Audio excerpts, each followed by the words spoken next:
नमस्कार दोस्तों, Bhanu teaching centre में आप लोग का हार्दिक स्वागत है। तो दोस्तों, आज हम लोग करेंगे रुक्मणी प्रकाशन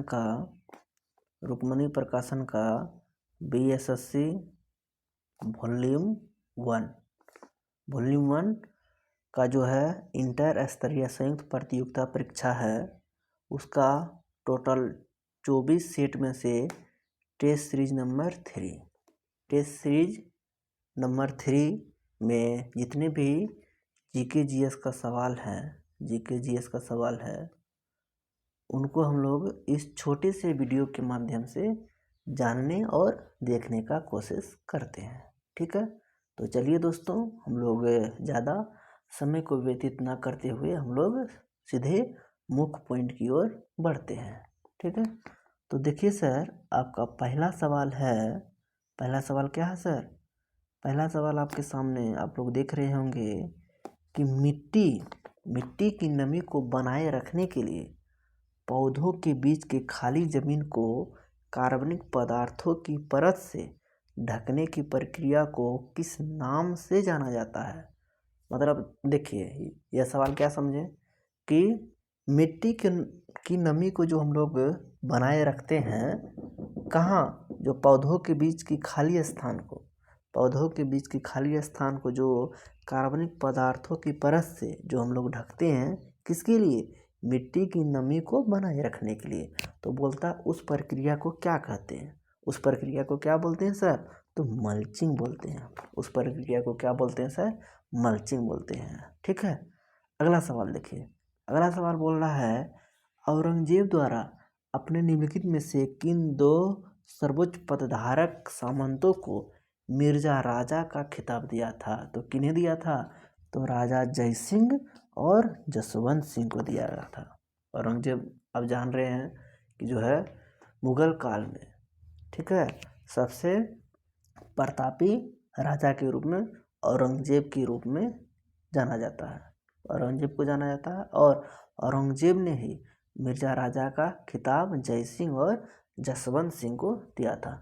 जय सिंह को जो है दक्षिण भारत के अभियान के लिए भेजा था और जसवंत सिंह को जो है उत्तर भारत नहीं सर, अफगानिस्तान की ओर जो है अभियान के लिए भेजा था। ठीक है, अगला सवाल देखिए। अगला सवाल आपको बोल रहा है कि राज्यसभा के कितने सदस्य हर दूसरे साल सेवानिवृत्त हो जाते हैं और नए चुने गए सदस्य उनका स्थान लेते हैं? तो हर दूसरे साल जो है 1/3 सदस्य सेवानिवृत्त होते हैं और उनके स्थान पर एक नए सदस्य का चुनाव होता है। हर दूसरे साल में कितने सदस्य का? 1/3 सदस्य का। ठीक है, अगला सवाल बोल रहा है, निम्नलिखित में से दिल्ली के किस सुल्तान ने सबसे पहले दक्षिण भारत के लिए सैन्य अभियान शुरू किया था? तो अलाउद्दीन खिलजी ने। अलाउद्दीन खिलजी जो है सबसे पहला दिल्ली का ऐसा सुल्तान हुआ जिसने दक्षिण भारत के लिए सैन्य अभियान का शुरुआत किया था। ठीक है, अगला सवाल बोल रहा है, अब्दुल हमीद लाहौरी की कृति बादशाह नामा उनके संरक्षण देश का आधिकारिक इतिहास है। तो किसका है? शाहजहां का। देखिए, बादशाह नामा, बादशाह से क्या हो जाएगा? शाहजहां। तो बादशाह नामा जो है किसकी कृति है? अब्दुल हमीद लाहौरी की कृति है। लेकिन यह किससे संबंधित है? यह किसका इतिहास है? तो किसका इतिहास है सर? तो शाहजहां का इतिहास है। समझे? अगला देखिए, पुर्तगालियों द्वारा गोवा पर कब्जा कब किया गया था सर? तो 1510 ईस्वी में। ठीक है, अल्बुकर्क जो है 1510 ईस्वी में पुर्तगाली थे, उन्होंने गोवा पर अधिकार कर लिया था और हम लोग जो है 1961 में पुर्तगाली सबको लात मार के भारत से बाहर निकाल दिए। ठीक है, अगला बोल रहा है, तिरुवरूर और अजंता के मंदिरों की दीवारों पर किस प्रकार की चित्रकारी मौजूद है? तो भित्ति चित्रकारी मौजूद है। कौन सा चित्रकारी मौजूद है सर? भित्ति चित्रकारी मौजूद है तिरुवरूर और अजंता के मंदिरों पर। अजंता की गुफाओं में सर टोटल कितने हैं? तो उसमें 29 गो हैं। ठीक है, दीवार, ठीक है। और एलारोआ के गुफा में कितना टोटल 33 गुफा है। सवाल आपसे पूछता है अजंता के गुफा में टोटल कितना गुफा है, तो टोटल 29 गुफा हैं। वही पूछ लेगा एलोरा के गुफा में टोटल कितना गुफा है, तो 34 गुफा है, याद रखिएगा, ठीक है। अगला सवाल बोल रहा है लाला लाजपत राय की मृत्यु ब्रिटिश सरकार के किस निर्णय का विरोध करते हुए हुई थी, तो साइमन गोवेक नारा के, तो साइमन कमीशन का विरोध करते हुए लाला लाजपत राय की मृत्यु हो गई थी।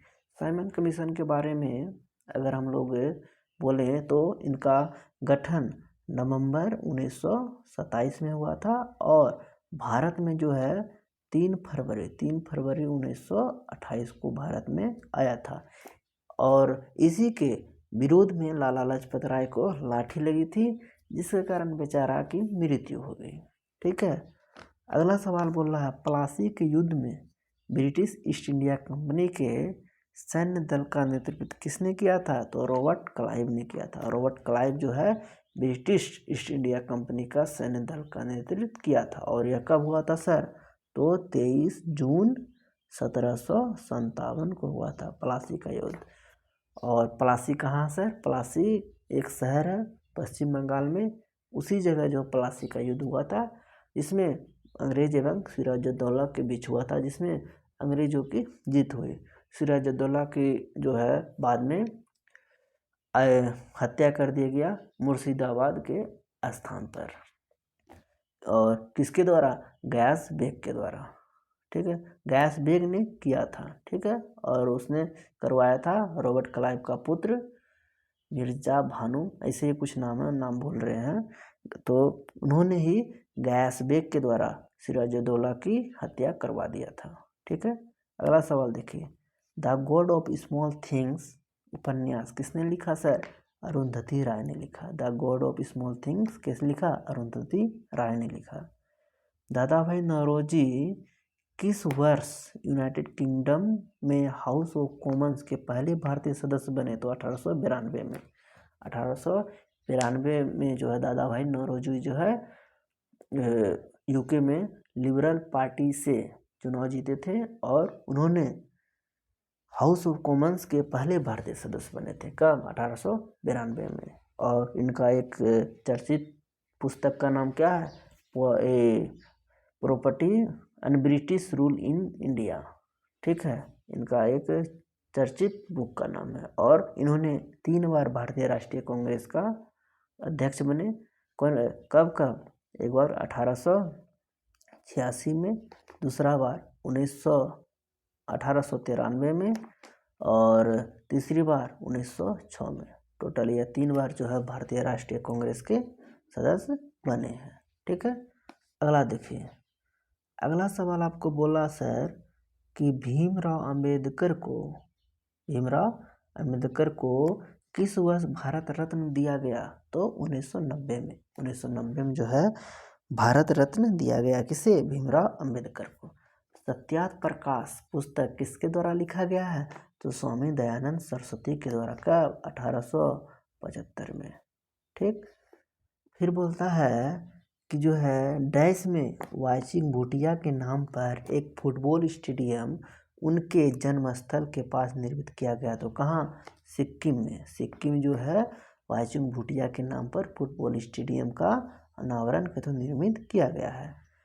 बोल रहा है निम्नलिखित में से कौन सा बंदरगाह गुजरात राज्य में स्थित है। अब देखिए यह सब सवाल आप बाय ऑप्शन भी कर सकते हैं। बाय ऑप्शन कैसे, जैसे देखिए हल्दिया कहाँ से है, पश्चिम बंगाल में है। पारादीप कहाँ है, उड़ीसा में है। पेरम्बूर कहाँ है, तमिलनाडु में है। तो बच गया कौन, बी। तो राइट आंसर क्या हो जाएगा, बी। हजीरा कहाँ हो जाएगा, गुजरात में हो जाएगा, ठीक है। अगला देखिए, यह देखिए रीजनिंग है, लेकिन इससे जो आप जी के जीएस के तौर पर भी आप बना सकते हैं। जैसे देखिए हृदय का जो संबंध कार्डियोलॉजी मतलब हृदय, कार्डियोलॉजी में क्या करते हैं, हृदय के अध्ययन करते हैं, ठीक है। उसी प्रकार ब्रिक का जो हम लोग किसमें अध्ययन करेंगे, तो नेफ्रोलॉजी में करेंगे। ब्रिक का अध्ययन नेफ्रोलॉजी और हृदय का अध्ययन कार्डियोलॉजी, ठीक है। यह सब लॉजिक होता है रीजनिंग में। तो चलिए इधर तो हम लोग का रीजनिंग आ गया है, हम लोग को जीके जीएस टोटल देखना है, रीजनिंग मैथ। चलिए यहाँ एक सवाल आ गया 41 में सवाल आपको बोल रहा सर, रो प्रतिरोधकता वाले एक धातु के तार को 4 बराबर भागों में काटा जाता है, तो प्रत्येक भाग की प्रतिरोधकता कितनी होगी? तो कितनी रहेगी? तो रो ही रहेगी। मतलब देखिए इस सवाल का एक कॉन्सेप्ट है, कॉन्सेप्ट को समझिए, ठीक है। अगर प्रतिरोध की बात करेंगे, प्रतिरोध और प्रतिरोधकता में बहुत डिफरेंस है। प्रतिरोध आर बराबर होता है रो एल बाय ए, ठीक है। रो के तो प्रतिरोध जो है सर लंबाई और क्षेत्रफल पर निर्भर करता है, प्रतिरोध का बात कर रहे हैं। लेकिन वही अगर प्रतिरोधकता कहे तो रो बराबर रो जो है तापमान और प्रकृति पर निर्भर करता है। रो कहे तो प्रतिरोधकता तापमान और प्रकृति पर निर्भर करता है। वही प्रतिरोध का बात करेंगे तो लंबाई और क्षेत्रफल पर निर्भर करता है, ठीक है। अब यहाँ सवाल में बोल रहा है प्रतिरोधकता वाले एक धातु के तार को 4 बराबर भागों में काटा, तो 4 बराबर भागों में काटा, यहाँ लंबाई और क्षेत्रफल का बात कर रहा है। जबकि हम जानते हैं प्रतिरोधकता जो है लंबाई और क्षेत्रफल पर निर्भर ही नहीं करता। जब निर्भर ही नहीं करेगा तो उसका जितना प्रतिरोधकता रहेगा बस वही रहेगा। यही सवाल था, यही कॉन्सेप्ट था।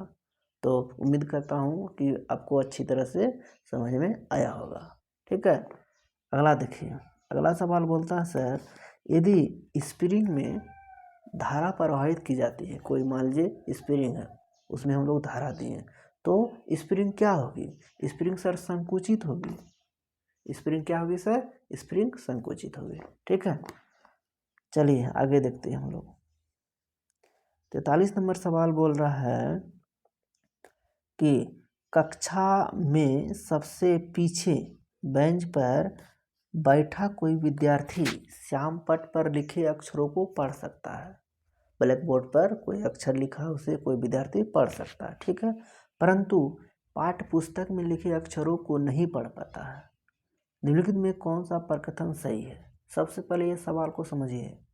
ब्लैक बोर्ड पर जो लिखा हुआ है वह एक विद्यार्थी देख सकता है और पढ़ भी सकता है, लेकिन जो उसके सामने पाठ्य पुस्तक की तो बुक है उस पर नहीं देख सकता। इसका मतलब वह दूर की वस्तु को देख सकता है लेकिन नज़दीक की वस्तु को नहीं देख सकता है। इसका मतलब उसे दूरदृष्टि दोष है। अब दूरदृष्टि दोष है तो दूरदृष्टि दोष को हम लोग दूर करने के लिए क्या करेंगे? उसे उत्तल लेंस का प्रयोग करेंगे। अब देखिए बात ऑप्शन क्या बोला, इसका राइट आंसर आ जाएगा कि जो है विद्यार्थी का जो है नेत्र का दूर बिंदु उसके पास आ गया, ठीक है। मतलब उसका जो दूर बिंदु है, और नहीं सर दूर बिंदु पास नहीं, दूर बिंदु दूर हो गया है। विद्यार्थी के नेत्र का जो दूर बिंदु है सर ना वह दूर हो गया है। नहीं एक मिनट रुक जाइए, यहाँ होगा विद्यार्थी के नेत्र का निकट बिंदु से दूर, मतलब निकट का जो बिंदु था उससे दूर हो गया। दूर हो जाने के कारण ही वह दूर की वस्तु को ही देख रहा है, इसलिए वह नज़दीक की वस्तु को देख ही नहीं पा रहा। दूरदृष्टि में क्या होता है? दूरदृष्टि में दूर की वस्तु को देख पाता है लेकिन नज़दीक की वस्तु को नहीं देख पाता है। होता क्या है, उसका नेत्र का जो निकट बिंदु होता है सर ना, निकट बिंदु उससे दूर हो जाता है, जिसके कारण वह सिर्फ दूर की वस्तु को ही देख पाता है, निकट की वस्तु को नहीं देख पाता है। तो आपका राइट आंसर क्या होगा? राइट आंसर आपका ऑप्शन नंबर ए हो जाएगा। विद्यार्थी के नेत्र का निकट बिंदु क्या हो गया है? उससे दूर हो गया है, ठीक है, समझ गए। तो अगला देखिए, निम्नलिखित में से कौन सा आर्किमिडीज के सिद्धांत पर आधारित नहीं है? यहाँ नहीं है, यह वर्ड बहुत खतरनाक है, इस पर ध्यान दीजिएगा कि नहीं है। कारण के एग्जाम में होता है कि जल्दी जल्दी पढ़ने में नहीं देखते ही नहीं है। देख रहे आर्किमिडीज ओ जहाज और पनडुब्बी की डिजाइन मार के निकल गए, ये नंबर तो आपका गलत हो जाएगा। यहाँ बोल रहा है आर्किमिडीज के सिद्धांत पर आधारित नहीं है, तो जहाजों और पनडुब्बियों की डिजाइन तो है, हाइड्रोमीटर भी है और लेक्टोमीटर भी है, तो कौन नहीं है? तो हवाई जहाज के पंखों की डिजाइन नहीं है। तो राइट आंसर क्या होगा? बी। यह सब चीज़ ध्यान दीजिएगा एग्जाम में कि नहीं है कि है। समझे। अब देखिए अगला बोल रहा है गुरुत्वाकर्षण के नियम में गुरुत्वाकर्षण बल क्या होता है, द्रव्यमान रखने वाले किन्हीं भी दो पिंडों के बीच होता है। गुरुत्वाकर्षण जो बल लगता है द्रव्यमान रखने वाले किन्हीं भी दो पिंडों के बीच यह होता है। मानव आंखों में निकट दृष्टि दोष को क्या कहते हैं, निकट दृष्टि दोष को मायोपिया, दूर दृष्टि दोष को हाइपरमेट्रोपिया। ठीक है, याद रखिएगा। अब देखिए अगला सवाल क्या बोल रहा है, सूर्योदय या सूर्यास्त के समय सूर्य का रंग लाल दिखता है, क्यों। देखिए कोई भी चीज आए रंग का बात करेगा, लाल, हरा, पीला, काला, ब्लू, कोई भी रंग हो तो सीधा आपको परिकिरणन में जाना है। परिकिरणन कहाँ ऑप्शन वहाँ देखना है। इसमें परिकिरणन ए में है और डी में है। अब दोनों में से देखना है कि क्या हो सकता है। तो बोला लाल दिखता है, इसका मतलब बड़ी तरंगदैर्घ्य का प्रकाश कम परिणित होता है। राइट, सही बात। जिसका तरंगदैर्घ्य ज़्यादा रहता है उसका परिकिरणन सबसे कम होता है, इसलिए जो है वो लाल दिखाई देता है। तो राइट आंसर क्या होगा, तरंगदैर्घ्य का प्रकाश कम परिकिरणित होता है, लाल रंग का, ए नंबर ऑप्शन। ठीक। निम्नलिखित में से कौन सा प्रकाश के अपवर्तन का उदाहरण नहीं है, ध्यान दीजिएगा। ठीक है, तो इसमें कौन कौन नहीं होगा सर, तो कौन नहीं है, इंद्रधनुष का निर्माण यह होता है। इंद्रधनुष में देखिए अपवर्तन होता है, विवर्तन होता है, ठीक है, वन विक्षेपण होता है, पुनादिक परावर्तन होता है, सब कुछ होता है। ठीक है। अब देखिए तारों का टिमटिमाना अपवर्तन होता है। मानव आग द्वारा छवि का निर्माण अपवर्तन है। अस्त होते हुए सूर्य का लाल, देखिए अभी जस्ट अभी हम लोग आपस में डिस्कशन किए, जब कोई भी रंग का बात आए तो वहाँ सीधा क्या होगा, परिकिरणन होगा। और यहाँ क्या बोल रहा था, अपवर्तन, तो क्या नहीं है, तो डी नंबर ऑप्शन हो जाएगा। ठीक है, चलिए हम लोग अब आगे देखते हैं। आगे बोलता है ध्वनि की गति भी और माध्यम का घनत्व रो के मध्य को क्या रिश्ता है, तो भी स्क्वायर व्युत्क्रमानुपाती 1/p, भी स्क्वायर व्युत्क्रमानुपाती 1/p का। निम्नलिखित में से किसका इलेक्ट्रॉनिक विन्यास 28131 है, 8 2 10 10 13 23 1 24, मतलब 24 किसका है सर, 24 क्रोमियम का है। 24 क्या है, 24 किसका सर, क्रोमियम का। कॉपर का 29 होता है परमाणु संख्या, सिल्वर का 47 होता है, प्लेडियम का 46 होता है। ठीक है, तो 24 किसका सर, क्रोमियम का परमाणु संख्या। भारत के उत्तर पूर्वी भाग में की जाने वाली स्थानांतरित कृषि को क्या बोलेंगे, झूमिंग बोलते हैं। उत्तर पूर्वी भाग में जो स्थानांतरित कृषि होता है उसे क्या बोलते हैं, झूमिंग बोलते हैं। और हिमालयी क्षेत्र में जो होता है उसे खील बोलते हैं। हिमालयी क्षेत्र में क्या बोलते हैं, खील बोलते हैं। और झारखंड में स्थानांतरित कृषि कुरु बोलते हैं। झारखंड में कुरु, और हिमालय पर्वत सब में खील बोलते हैं, और उत्तर पूर्वी भाग में झूम बोलते हैं। ठीक है। धूपगढ़ की पहाड़ियाँ किस राज्य में स्थित है, तो मध्य प्रदेश में। सतपुड़ा पर्वत की सबसे ऊंची चोटी धूपगढ़ है, वो कहाँ सर, मध्य प्रदेश में है। ठीक है। काकोलत जलप्रपात बिहार के किस जिला में है, तो नवादा में है। काकोलत जलप्रपात बिहार के किस जिला में सर, तो नवादा जिला में है। ठीक है। अगला हम लोग देखते हैं। अगला है मारे गए गुलखाम बिहार के किस साहित्यकार की रचना है, तो फणीश्वर नाथ रेणु की रचना, मारे गए गुलफाम। ठीक है। बिहार का पहला मेगा फूड पार्क कहाँ स्थापित किया गया, तो मुजफ्फरपुर में। बिहार का पहला मेगा फूड पार्क कहाँ स्थापित किया गया, तो मुजफ्फरपुर में किया गया। बिहार विभूति उपनाम से किसे जाना जाता है, तो अनुग्रह नारायण सिंह को। अनुग्रह नारायण सिंह को जो है बिहार विभूति के नाम से जानते हैं। और श्री कृष्ण सिंह को बिहार केसरी श्री कृष्ण सिंह को, और बिहार विभूति अनुग्रह नारायण सिंह को। एशियाई देश लेबनान की राजधानी क्या है, बेरूत है। लेबनान की राजधानी क्या है सर, बेरूत है। ठीक है। मराठा और अफगानिस्तान के शासक अहमद शाह दुर्रानी के बीच पानीपत की तीसरी लड़ाई किस वर्ष हुई, तो पानीपत की तीसरी लड़ाई कब हुआ था सर, 1761 में। इसमें मराठा एवं अफगानिस्तान के शासक अहमद शाह दुर्रानी के बीच हुआ। इसमें मराठों की बुरी तरह से हार हुई थी। ठीक है, बुरी तरह, बहुत दिक्कत से, बहुत खराब स्थिति हो गया था। और बोला जाता है कि जो है मराठा का पतन पानीपत के तीसरे युद्ध के बाद ही हो गया था। ठीक है, इसमें अफगानिस्तान के शासक कौन थे? अहमद शाह दुर्रानी थे। ठीक है, जापान संयुक्त राष्ट्र का सदस्य कब बना था? 1956 में बना था। यूएनओ की स्थापना कब हुआ था सर? 24 अक्टूबर 1945 को हुआ था। और भारत इसमें कब जुड़ा? तो 30 अक्टूबर को। भारत 30 अक्टूबर को 1945 में ही जुट गया था, लेकिन जापान कब जुटा था? 1956 में। ठीक है, अगला सवाल बोल रहा है जनगणना 2011 के अनुसार निम्नलिखित में से किस राज्य में जनसंख्या घनत्व भारत में सबसे कम है? किस राज्य में था? तो सबसे कम अरुणाचल प्रदेश में सबसे कम जनसंख्या घनत्व मात्र 17 व्यक्ति पर वर्ग किलोमीटर है। और सबसे अधिक बोल देगा तो किस राज्य में? तो बिहार में। बिहार में कितना?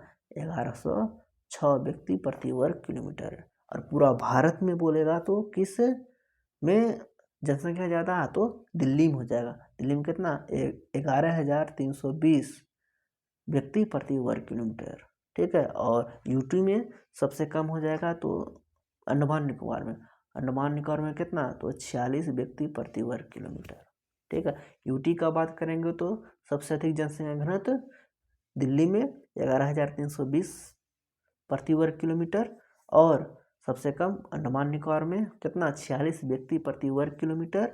अगर राज्य के विषय में बोलेंगे तो सबसे अधिक घनत्व कहाँ? बिहार में 1106 व्यक्ति प्रति वर्ग किलोमीटर। सबसे कम बोलेंगे तो अरुणाचल प्रदेश में कितना? 17 व्यक्ति प्रति वर्ग किलोमीटर। ठीक है, अगला सवाल देखिए, भारत में निम्नलिखित में से किस बंदरगाह का नया नामकरण करते हुए दीनदयाल बंदरगाह नाम रखा गया है? तो कांडला बंदरगाह। कांडला बंदरगाह का नाम बदलकर दीनदयाल बंदरगाह कर दिया गया। यह कहाँ है? गुजरात में है। 1939 में फॉरवर्ड ब्लॉक की स्थापना निम्नलिखित में से किसने की थी? तो क्या किया था सर फॉरवर्ड ब्लॉक की स्थापना? तो सुभाष चंद्र बोस ने। सुभाष चंद्र बोस जो है फॉरवर्ड ब्लॉक की स्थापना किए थे। ठीक है, कहाँ? यूपी में। निम्नलिखित में से कौन सा अनुच्छेद संपत्ति के अधिकार संबंधित है? तो अनुच्छेद 300 का को 300 को में जो है संपत्ति के अधिकार। देखिए, पहले संपत्ति का अधिकार जो है कानूनी अधिकार था, लेकिन अब कौन? विधिक अधिकार हो गया। कब? 42वां संविधान संशोधन 1976 में जो है इसे मौलिक अधिकार की श्रेणी से हटाकर कहाँ रख दिया? तो विधिक अधिकार में रख दिया गया है। ठीक है, अगला सवाल देखिए क्या बोल रहा है, मिश्रित कृषि की मुख्य विशेषता क्या है? इसमें यही विशेषता है कि सी नंबर आंसर है कि पशुओं का पालन और फसलों की खेती एक साथ होता है, उसी को बोला था मिश्रित कृषि, जिसमें पशुओं का भी पालन करना और फसल की खेती भी करना, दोनों एक साथ। ठीक है, कौन सा देश ओपेक का सदस्य नहीं है? तो केन्या नहीं है। ओपेक की स्थापना 1960 में हुआ था। इसकी मुख्यालय वियना ऑस्ट्रिया में है, और इसमें टोटल 13 देश हैं, जिसमें केन्या शामिल नहीं है। ठीक है, कौन सा कथन गलत है? गलत कथन को हम लोग देखते हैं। पहले कौन कौन सही है उसको देख लेते हैं। जम्मू कश्मीर में केसर की खेती की जाती है, तो एकदम राइट बात। वर्गीज कुरियन भारत में श्वेत क्रांति के जनक है, तो एकदम राइट बात। मध्य प्रदेश भारत का सर्वाधिक तांबा उत्पादक राज्य है, तो एकदम राइट बात। तो 3 गो सही हो गया, तो कौन एक कौन गलत होगा? D number. तो राइट आंसर क्या होगा? डी। क्या इसमें बोल रहा है रेड क्लिप लाइन भारत और चीन के बीच सीमा का रेखा है? एकदम गलत बात। रेड क्लिप रेखा जो है भारत और नल्ला का तो पाकिस्तान के बीच है। ठीक है, अगला सवाल है कि निम्नलिखित में से कौन से कर केंद्र सरकार द्वारा संग्रहित नहीं किए जाते हैं? संपदा शुल्क किए जाते हैं, सीमा शुल्क किए जाते हैं, उत्पाद शुल्क किए जाते हैं, तो कौन नहीं होगा? तो वृत्ति कर और स्टाम्प कर यह राज्य सरकार के द्वारा संग्रहित किया जाता है। ठीक है, अगला सवाल है निम्नलिखित में से कौन सा पर्वत शिखर पूर्वी घाट में स्थित है? तो पूर्वी घाट में कौन हो जाएगा? महेंद्रगिरी। महेंद्रगिरी जो है पूर्वी घाट में स्थित है। यह पूर्वी घाट की सर्वोच्च चोटी। देखिए, कोई जो है गढ़ा पर्वत बोल देता है सर्वोच्च चोटी, और कोई जो है महेंद्रगिरी भी बोलता है सर्वोच्च चोटी पूर्वी घाट की। लेकिन दोनों में से कभी कभी अगर आता है तो दोनों में से दोनों ऑप्शन नहीं आता, कभी कभी महेंद्रगिरी रहता है, नहीं तो कभी कभी गढ़ा पर्वत रहेगा। तो दोनों में से देख लीजिएगा कौन ऑप्शन होगा, उसको ही मारना है। तो पूर्वी घाट में कौन स्थित है, तो महेंद्रगिरी स्थित है। ठीक है, अगला सवाल देखिए, भारत के संविधान में निम्नलिखित में से किस अनुच्छेद में संसद के दोनों सदनों की संयुक्त बैठक का प्रावधान है, तो 108 में। 108 में संयुक्त बैठक का प्रावधान है। ठीक है, 108 में। और 108, हाँ चलिए ठीक है, 108 में संयुक्त बैठक का प्रावधान है। अगला देखिए, निम्नलिखित में से कौन सी पर्वत श्रृंखला दक्षिण अमेरिका में स्थित है, तो इंडीज पर्वतमाला दक्षिण अमेरिका में स्थित है। रॉकी कहाँ से, उत्तरी अमेरिका में। ग्रेट डिवाइडिंग पर्वत ऑस्ट्रेलिया में। आल्प्स पर्वत कहाँ है, आल्प्स अफ्रीका में। ठीक है, अब देखिए क्या बोलता है 71 नंबर, आरबीआई अधिनियम 1934 की किस अनुसूची के अंतर्गत शामिल बैंकों को अनुसूचित वाणिज्य बैंक कहा जाता है, तो दूसरी अनुसूची में। दूसरी अनुसूची के अंतर्गत जो भी बैंक शामिल है उसे अनुसूचित वाणिज्य बैंक कहा जाता है। अगला है, निम्नलिखित में से किस क्रिकेटर को राजीव गांधी खेल रत्न पुरस्कार कभी भी प्राप्त नहीं हुआ, तो विराट कोहली तो हुआ है, सचिन भाई को भी हुआ है, MS धोनी को भी हुआ है, लेकिन शिखर धवन को नहीं हुआ है। तो राइट आंसर क्या हो जाएगा, डी। ठीक है, MS धोनी को शायद 2007 में मिला है, सचिन तेंदुलकर को 96-97 में, विराट कोहली को 2018 में, और रोहित शर्मा को 2020 में। 4 क्रिकेटर को जो है राजीव गांधी खेल रत्न पुरस्कार मिल चुका है। ठीक है, अगला देखिए क्या बोला, ग्राम पंचायत के किस सदस्य को पद अवधि के प्रथम 2 वर्ष तक तथा कार्यकाल के अंतिम 6 माह के दौरान उन पर अविश्वास प्रस्ताव नहीं लाया जा सकता, तो मुखिया उप मुखिया दोनों में, दोनों को जो है पद अवधि के प्रथम 2 वर्ष तक एवं कार्यकाल के अंतिम 6 माह तक उन पर अविश्वास प्रस्ताव नहीं लाया जा सकता, मुखिया हो अथवा उप मुखिया हो। नगर पालिका से अभिप्राय भारतीय संविधान के किस अनुच्छेद में है, तो 243 से 243 ZG तक है। ठीक है, बांग्लादेश किस वर्ष तक पाकिस्तान का हिस्सा रहा था, तो 1971 तक। 1971 में जो है हम लोग मिल के बांग्लादेश को पाकिस्तान से स्वतंत्र कर दिए थे। ठीक है, 76 नंबर देखिए, निम्नलिखित में कौन सा घाघरा नदी की सहायक नदी है, तो राप्ती नदी। राप्ती नदी जो है घाघरा नदी की सहायक नदी है। और यूपी सरकार 2020 में जो है घाघरा नदी का नाम बदलकर सरयू नदी कर दिया गया है। ठीक है, अयोध्या जो है किस नदी, अयोध्या जो है शहर किस नदी किनारे है, तो सरयू नदी किनारे है। ठीक है, अगला सवाल बोल रहा है, अशोक रुद्र OAS मान्य मॉडल पर आधारित पंचवर्षीय योजना कौन है, तो चौथी पंचवर्षीय योजना। चौथी पंचवर्षीय योजना जो है अशोक रुद्र एवं AS मान्य मॉडल पर आधारित है। प्रथम पंचवर्षीय योजना सर डैग हैमरशोल्ड मॉडल पर, द्वितीय पंचवर्षीय योजना PC महालनोबिस मॉडल पर, और चौथी हो जाएगा अशोक रुद्र OAS मान्य मॉडल पर। ठीक है, भारत की पहली पंचवर्षीय योजना का उद्देश्य क्या था, तो सभी था यार। अब क्या क्या था देखते हैं। मुद्रास्फीति पर नियंत्रित करना है, शरणार्थियों का पुनर्वास करना है, खाद्यान्नों के मामले में कम से कम संभव अवधि में आत्मनिर्भरता प्राप्त करना है। ठीक है, अगला देखिए, हाल ही में यूनेस्को की विश्व विरासत सूची में शामिल होने वाला 42वां भारतीय स्थल कौन है, तो होयसल मंदिर। होयसल मंदिर कहाँ से, कर्नाटक में है। अभी जो है टोटल 42 रामसर साइट हो चुका है, वो विरासत सूची हो चुका है यूनेस्को के अंतर्गत। और 42वां कौन है, होयसल मंदिर, जो कहाँ है, कर्नाटक में है। 41वां की बात करेंगे तो शांति निकेतन कहाँ है, पश्चिम बंगाल में। 40वां का बात करेंगे तो धौलावीरा है, कहाँ है, गुजरात में है। 40 धौलावीरा, 40 शांति निकेतन, 42 होयसल मंदिर, टोटल कितना है, 42 ही है। ठीक है, ऑस्कर पुरस्कार 2023 में सर्वश्रेष्ठ अभिनेता का अवार्ड किसे दिया गया, तो ब्रेंडन फ्रेजर को दिया गया। सर्वश्रेष्ठ अभिनेता का पुरस्कार ब्रेंडन फ्रेजर को दिया गया है। अभिनेत्री का बात करेंगे तो मिशेल ओह को दिया गया था। ठीक है। भारत की पहली क्षेत्रीय एआई के तो आर्टिफिशियल इंटेलिजेंस न्यूज एंकर लिसा को कहाँ लॉन्च किया गया? उड़ीसा में। लिसा क्या है? एक न्यूज एंकर है। इसे कहाँ लॉन्च किया गया है? तो उड़ीसा में लॉन्च किया गया है। ठीक है।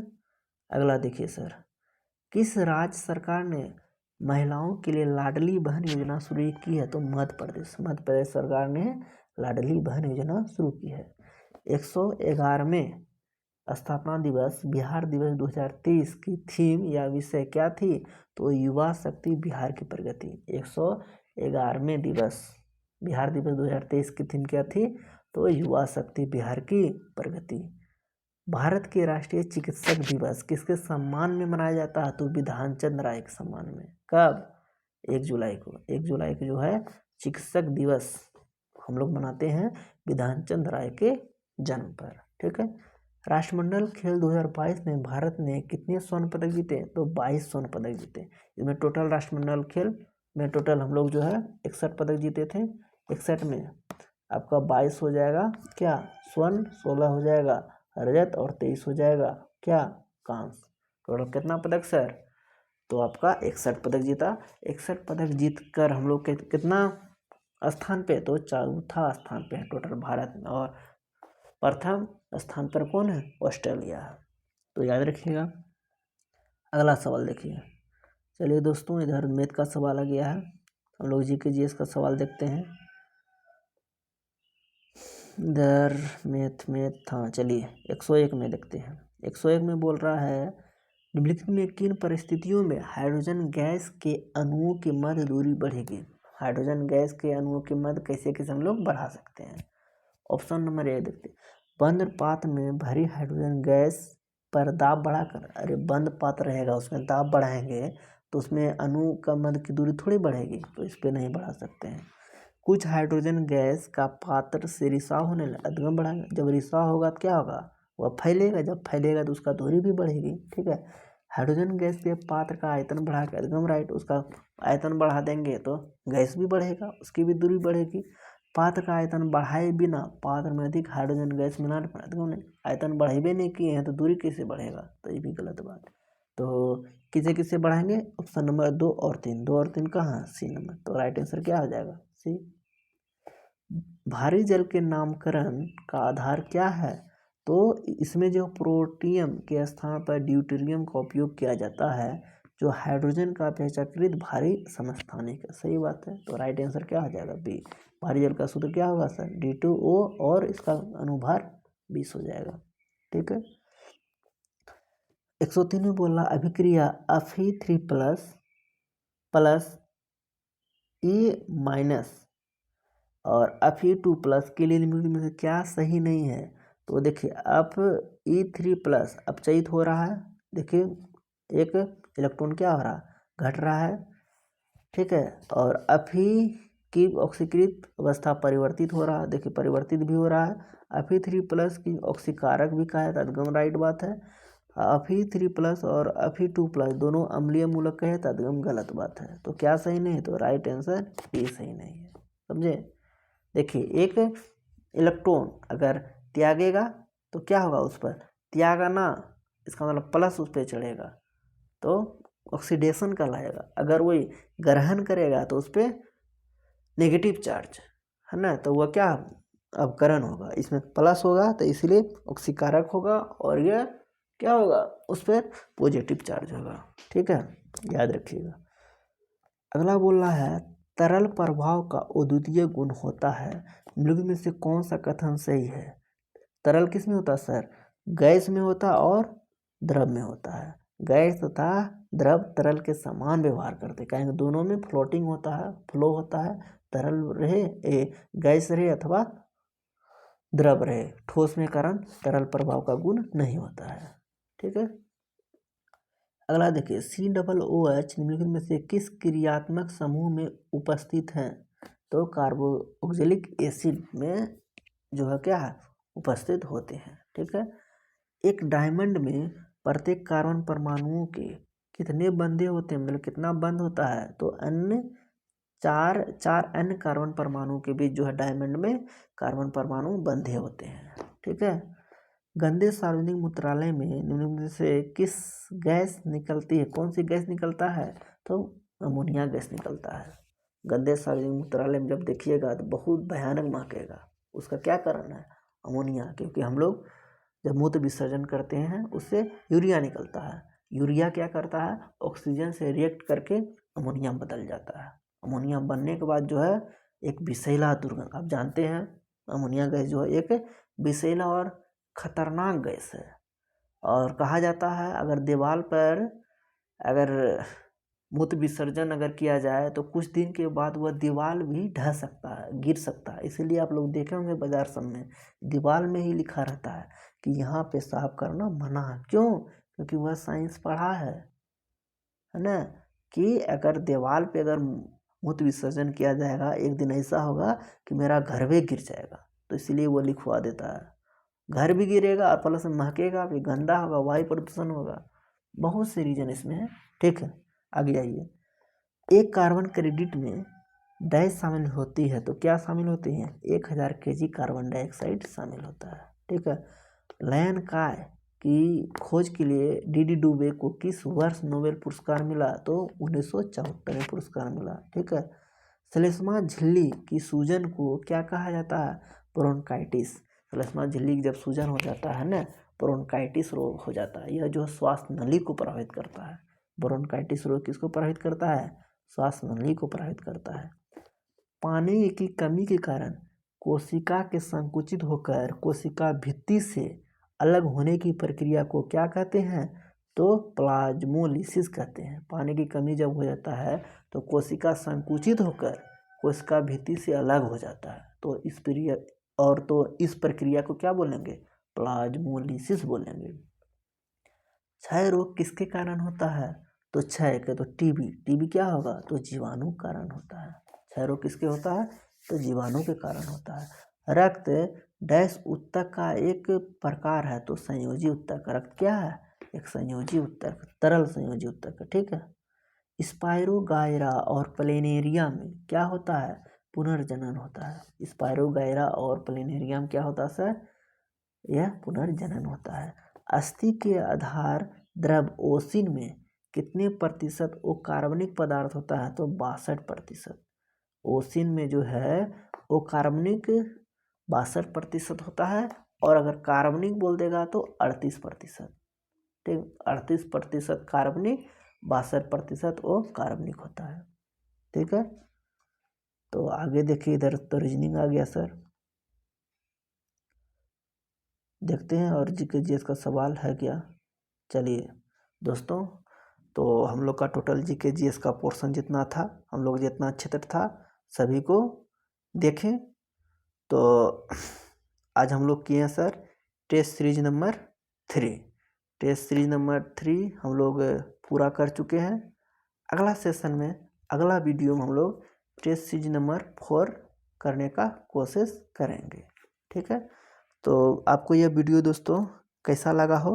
अगर अच्छा लगा हो तो कमेंट सेक्शन में ज़रूर कमेंट कीजिएगा, और आप बताइएगा कि हम जो बोल रहे हैं, हम जो समझा पा रहे हैं, आपको समझ में आ पा रहा है अथवा नहीं आ पा रहा है। कमेंट सेक्शन में ज़रूर कमेंट करके बताइएगा। तो चलिए दोस्तों, हम लोग फिर मिलेंगे नेक्स्ट वीडियो में। तब तक के लिए सभी दोस्तों को हम लोग की तरफ से सभी को जय हिंद।